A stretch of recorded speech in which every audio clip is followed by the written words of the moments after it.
There comes a point in every adult child's life when they realize that their mother, the woman who shaped so much of who they are, is not a flawless being carved out of selfless love. She is human. She is layered. And sometimes she has deeply wounded herself. But here's the truth that most people run from. You will never truly heal until you face the emotional reality of who your mother actually is, not who you wish she had been. We're told to honor our mothers, to forgive without boundaries, to suppress the parts of us that still ache.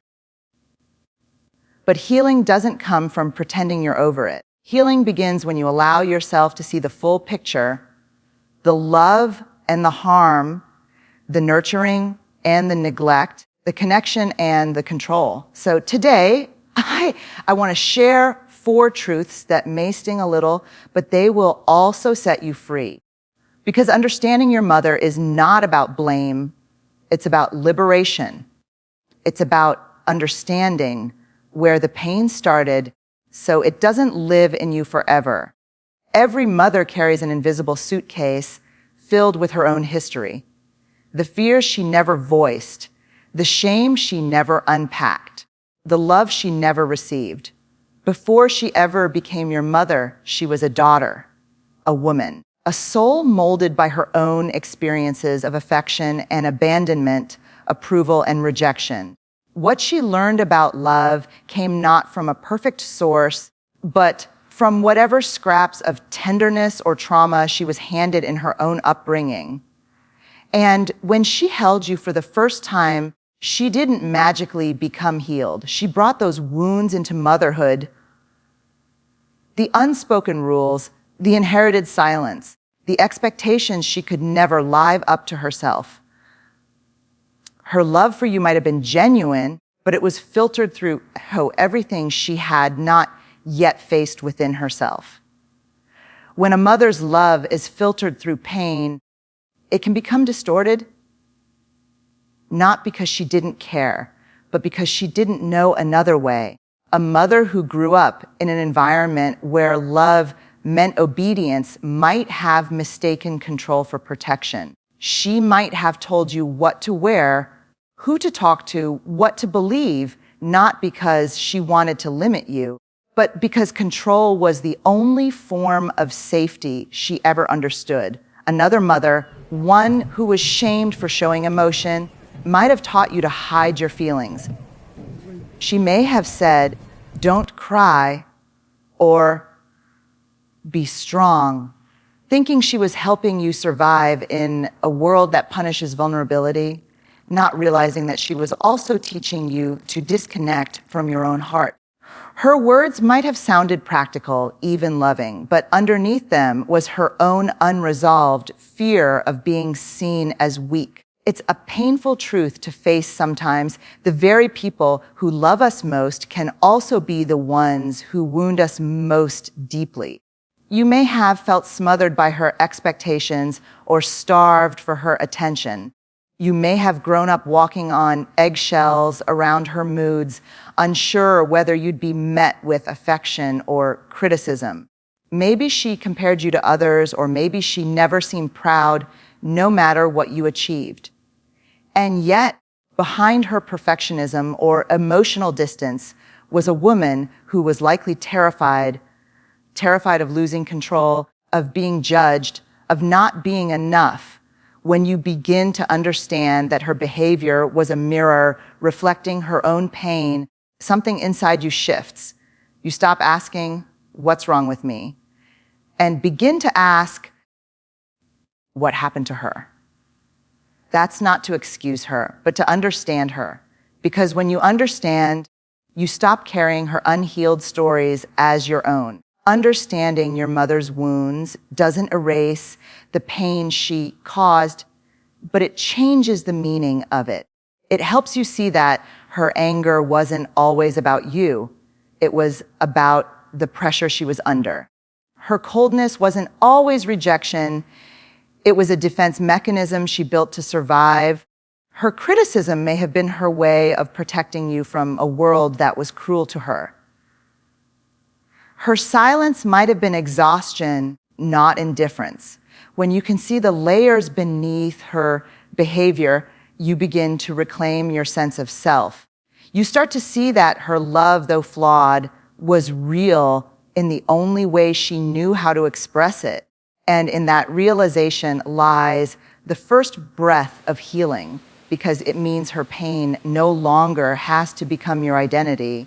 But understanding doesn't mean romanticizing her suffering or denying your own. It means holding both truths at once, that she was wounded and that those wounds left marks on you.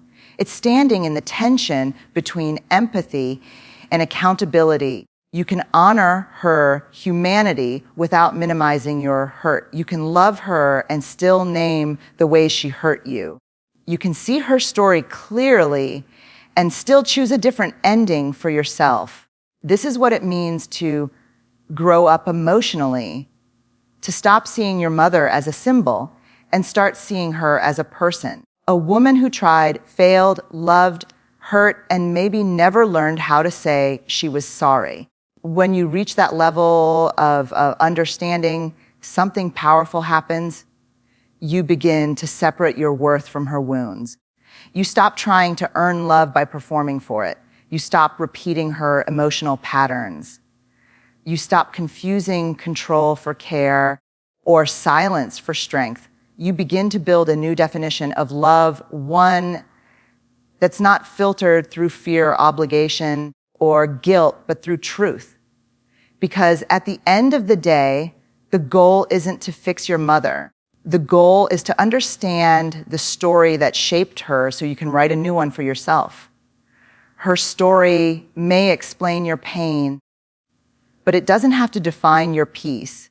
One of the most painful truths a child can face, even as an adult, is realizing that their mother simply couldn't give what she never had. She may have given you everything she could in the physical sense: food, safety, structure, even opportunity. But emotional nourishment, the kind that makes you feel deeply seen, safe, and understood, might have been missing because she herself never knew what that felt like. Many mothers were never held in their own softness. They were told to be strong before they ever got to feel safe. They learned to hide their emotions, to suppress their needs, to become caretakers long before they became adults. So when they became mothers, they carried forward that emotional emptiness, not because they wanted to harm, but because they didn't know another way to love. Think about how your mother was raised. Maybe she grew up in a home where affection was rare, where success was the only path to approval. Maybe she was told not to cry, not to complain, not to make things harder for everyone else. She may have been taught that her value came from her service, from being useful, from being needed, from being perfect. And when she had you, those same invisible rules lived inside her. Her expectations of you were not born in the present moment. They were echoes of the expectations once placed upon her. If no one ever asked your mother, "How do you feel?" she may never have learned to ask you. If she never felt safe enough to express her fears, she may have unintentionally punished you for expressing yours. This is the generational nature of emotional scarcity, love passed down through survival, not safety. A mother can only parent as deeply as she's healed. If she was emotionally starved, her version of love might have come wrapped in anxiety, control, or self-sacrifice. You might remember moments where you felt invisible, even when she was standing right in front of you, or times when she dismissed your pain because she didn't know how to sit with her own. Perhaps she was physically present, but emotionally unreachable, smiling through a storm she never spoke of. That distance wasn't a reflection of your unworthiness. It was evidence of her emotional deprivation. You were not too needy. She was too numb. You were not too sensitive. She was too scared to feel. Grieving this truth is one of the hardest parts of healing because it requires you to release the fantasy of the mother you wished for, the one who would have noticed your sadness without you having to explain it, who would have listened without judgment, who would have protected you not just physically, but emotionally. Many people spend a lifetime trying to earn that love, chasing approval that never comes, waiting for words they may never hear. But that longing, as human as it is, keeps you tied to the version of her that doesn't exist. Healing begins when you stop waiting, when you allow yourself to grieve not only what happened, but what didn't. The bedtime stories that were never read, the embraces that never came, the apologies that were never spoken. Grief is the bridge between what you needed and what you received, and crossing it means stepping into emotional adulthood.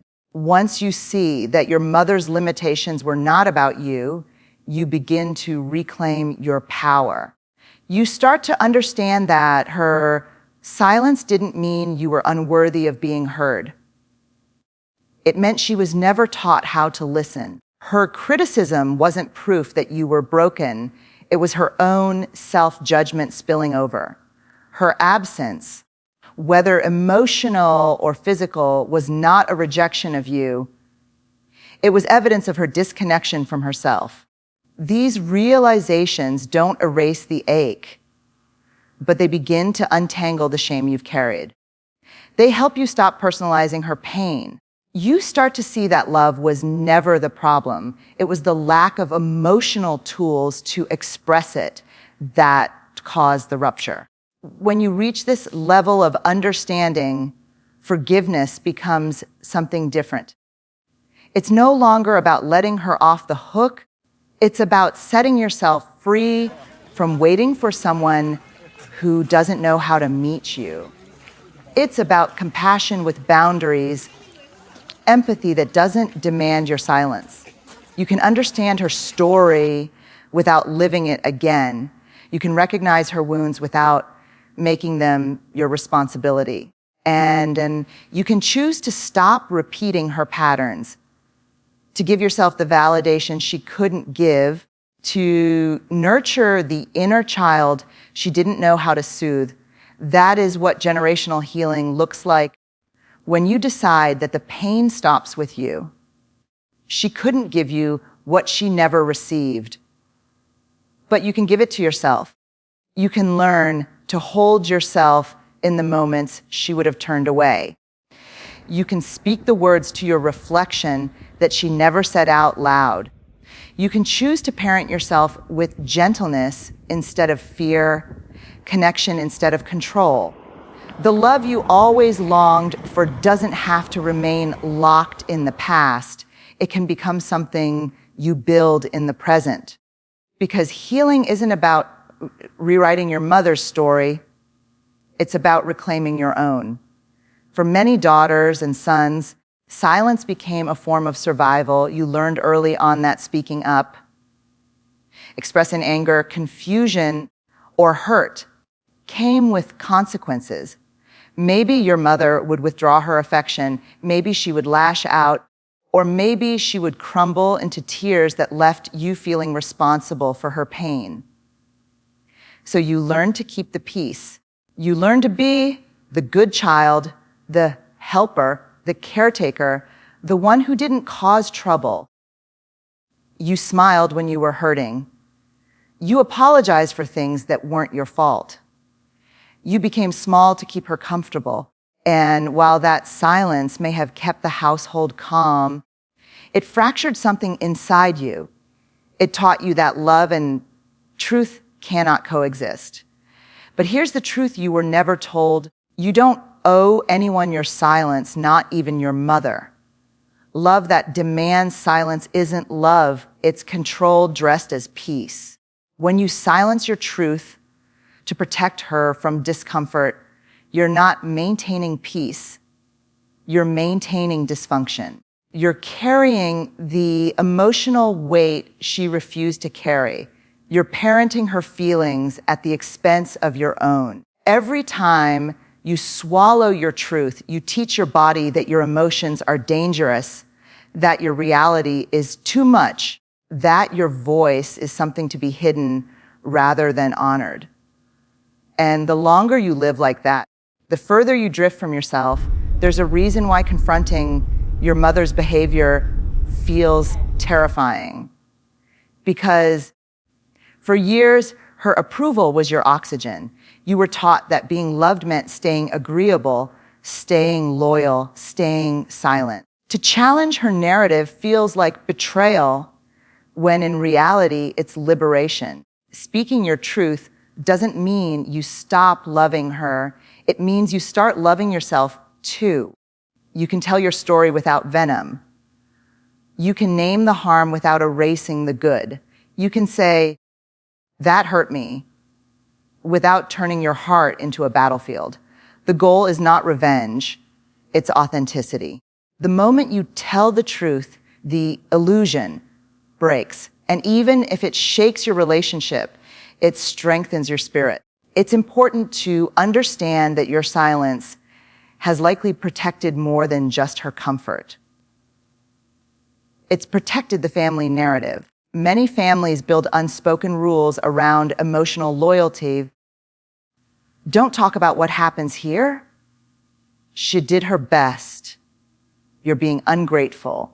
These rules keep everyone locked in the same generational pattern of denial.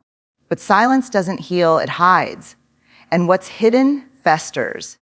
Every suppressed truth becomes stored tension in your body. The headaches, the anxiety, the sense of never being enough. When you finally begin to speak, you're not just using your voice. You're releasing years of inherited pain. You're doing what generations before you were too afraid to do, choosing honesty over harmony. And yes, it might cost you something. Your mother might not understand. She might accuse you of being disrespectful, disloyal, dramatic. She might rewrite your truth to protect her image. But remember this, her reaction does not define the validity of your experience. People who have lived in denial for decades rarely welcome the light right away. It blinds them at first. But that's not your responsibility. You are not obligated to dim your truth so that she can stay comfortable in the dark. You can love her and still refuse to participate in the illusion. You can care about her and still say, "No more." Setting emotional boundaries is an act of courage, not cruelty. Boundaries don't mean you stop loving her. They mean you stop abandoning yourself. When you say, "I can't talk to you," when you yell, or "that comment hurts me," you're not attacking her. You're protecting the relationship from further decay. But here's what's often misunderstood. Healthy boundaries often feel like rejection to those who have benefited from your silence. Your mother may resist. She may test you. She may guilt you into compliance. But if you give in, you're teaching her that your truth is negotiable and your peace will always pay the price. The hardest part of breaking the silence is realizing that peace may not follow immediately. It's messy. There's grief in it, grief for the version of the relationship you hoped for, grief for the mother who might never understand. But with time, you begin to notice something powerful. The more you speak your truth, the lighter you feel. The tension in your body loosens. The guilt begins to fade. You start to recognize yourself again, the self you buried under years of emotional caretaking. You begin to realize that peace built on suppression isn't real peace, it's performance. And you were never born to perform your way through love. The truth is, every time you use your voice, you reclaim a part of your power. You teach your inner child that she is no longer living in that house of eggshells. You teach yourself that love doesn't require silence, that truth doesn't destroy connection. it refines it. You stop parenting your mother's emotions and start nurturing your own. You break the family pattern that told you, stay small to stay safe. And in doing so, you become the cycle breaker, the one who finally learned that real peace doesn't come from silence, it comes from self-respect. The most painful moment in healing often comes when you realize your mother may never change. She may never see herself clearly. She may never apologize, never acknowledge the pain, never understand what it cost you to grow up unseen. For years, you may have waited for that one conversation, the one where she'd finally say, "I'm sorry, I didn't know how much I hurt you." You might have imagined that moment as the key to your freedom. But the truth is, real healing doesn't begin when she changes. It begins when you stop waiting for her to. When you release the fantasy that your peace depends on her awareness. When you choose to stop trying to fix her and start focusing on freeing yourself. It's a heartbreaking realization because it means accepting something you've probably avoided for years. You can't rewrite her story. You can't give her the childhood she never had, or the tools she never learned, or the emotional vocabulary she was never taught. You can't rescue her from her pain, especially when she doesn't believe she's in any. Maybe you've tried. Maybe you've sat through countless conversations trying to explain how you felt only to be met with defensiveness, denial, or guilt trip. Maybe you've tried to be better, hoping that your success or your compliance would make her proud enough to love you differently. But no matter what you did, it never shifted. Because what you were really fighting wasn't her rejection. It was her unhealed self. And that's a battle no child, no matter how loving, can win. Healing then is not about changing her.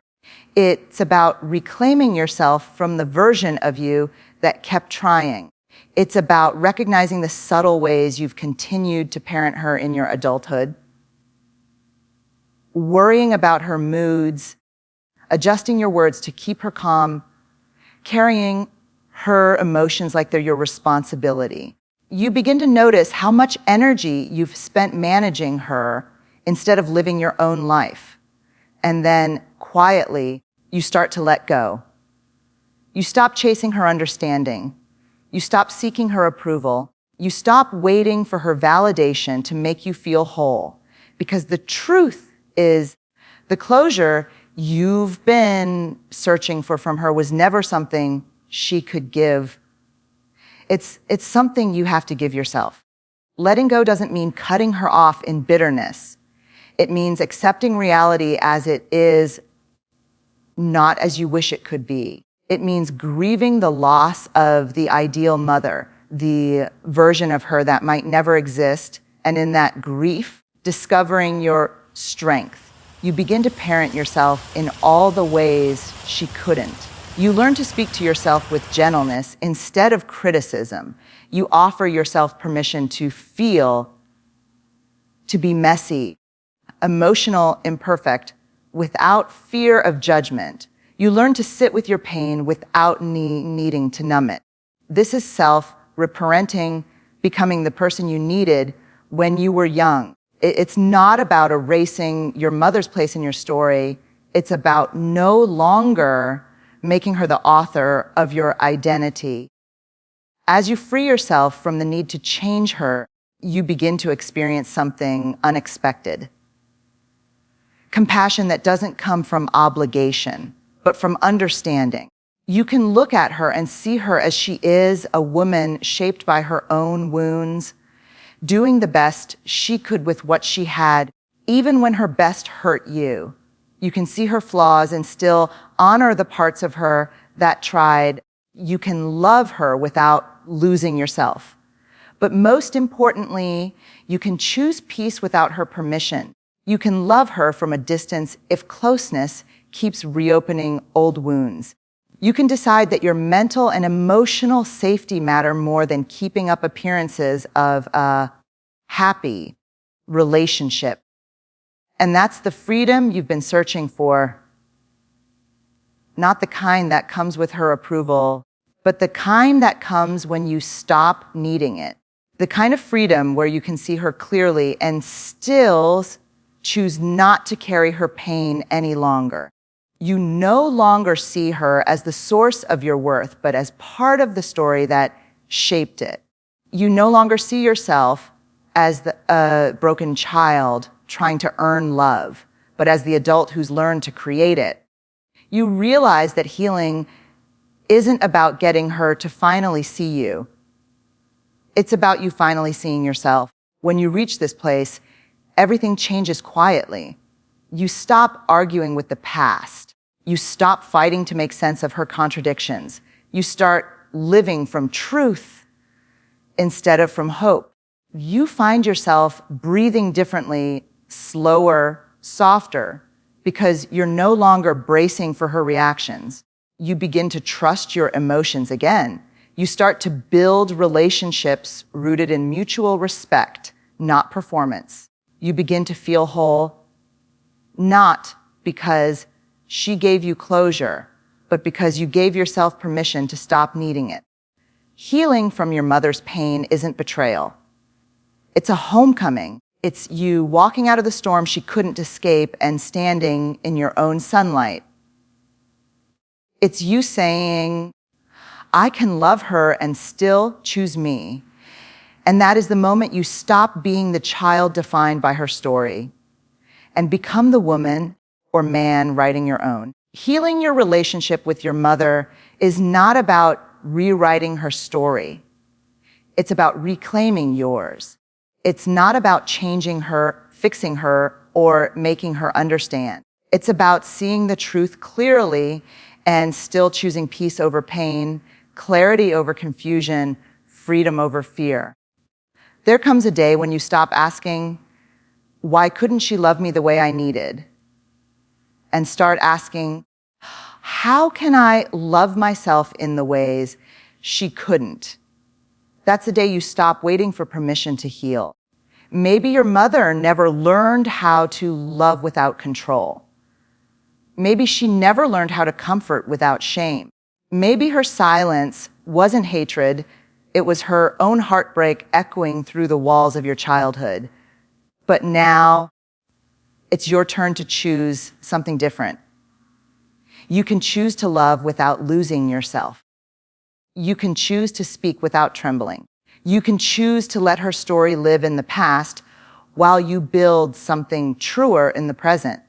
Healing is not about blame, it's about responsibility, the responsibility to stop carrying what was never yours to hold. You didn't come here to repeat her patterns. You came here to transform them. You came here to end the cycle of silence, to let honesty breathe, to finally say, I see what happened and I choose differently. Because every generation that heals does so not just for themselves, but for the ones who came before and the ones who will come after. So if you are still waiting for her to see you, to validate you, to meet you where you are, stop waiting. Look in the mirror. You are the love you've been waiting for. You are the safety you've been seeking. You are the soft place your inner child was desperate to find. And the moment you choose to love yourself in the way your mother never could, you don't just heal, you finally become free.